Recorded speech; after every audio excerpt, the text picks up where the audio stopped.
আসসালামু আলাইকুম গাইস, আজকে করলা রান্না করে দেখাবো। তো চলুন কথা না বাড়িয়ে আমরা সরাসরি রান্নায় চলে যাই। রান্নার জন্য প্রথমে আমি নিয়ে নিচ্ছি একটা কড়াইয়ের মধ্যে দিয়ে দিলাম আগে থেকে কেটে ধুয়ে রাখা আলু এবং করলা, দিয়ে দিলাম পেঁয়াজ কুচি, দিয়ে দিচ্ছি জিরা পেস্ট,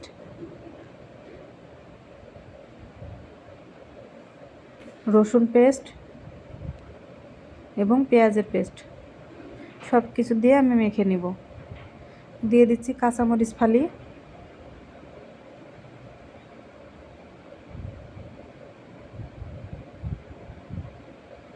দিয়ে দিচ্ছি স্বাদ মতো লবণ,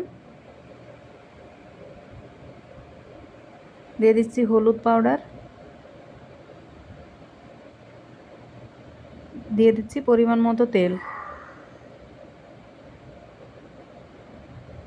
সব কিছু এখন আমি হাত দিয়ে মেখে নেব। ভালো করে মেখে নিতে হবে, তাহলে খেতে অনেক টেস্টি হবে।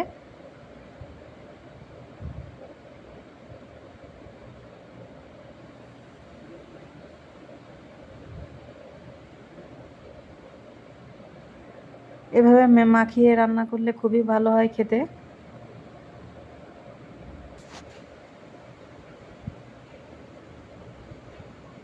বেশ কিছুক্ষণ মেখে নিতে হবে। এই তো গাইস, আমার মাখানো শেষ। এখন দিয়ে দিচ্ছি পানি।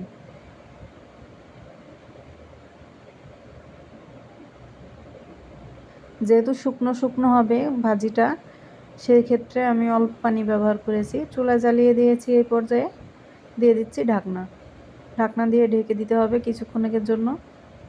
চলে এসেছি 10 মিনিট পরে, বলক চলে এসেছে।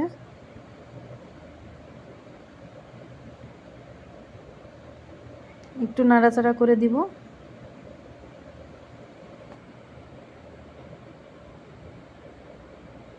আবারও ঢাকনা দিয়ে ঢেকে দিলাম। 10 মিনিট পরে চলে এসেছি। তো গাইস, দেখতে পাচ্ছেন পানিটা অনেকটাই শুকিয়ে গেছে।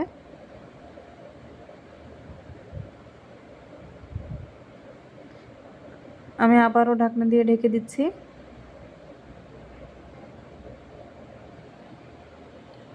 10 মিনিট পরে চলে এসেছি।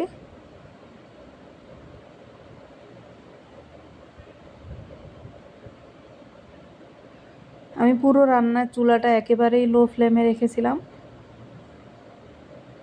যাতে ভালো করে সিদ্ধ হয়ে যায়। কিছুক্ষণের জন্য আবারও ঢেকে দিলাম। এই তো গাইস, আমার রান্না হয়ে গেছে। দেখতে পাচ্ছেন একদম শুকনো শুকনো হয়ে গেছে। এখন একটু নাড়াচাড়া করে নামিয়ে নেব।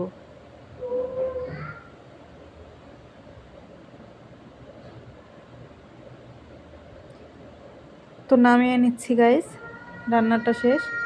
আমি পরিবেশন করে নিয়েছি। এই তো ফাইনাল লুক। খেতে অনেক সুস্বাদু হয়েছে। আপনারা এভাবে ট্রাই করবেন, দেখবেন অনেক ভালো লাগে খেতে। আল্লাহ হাফেজ।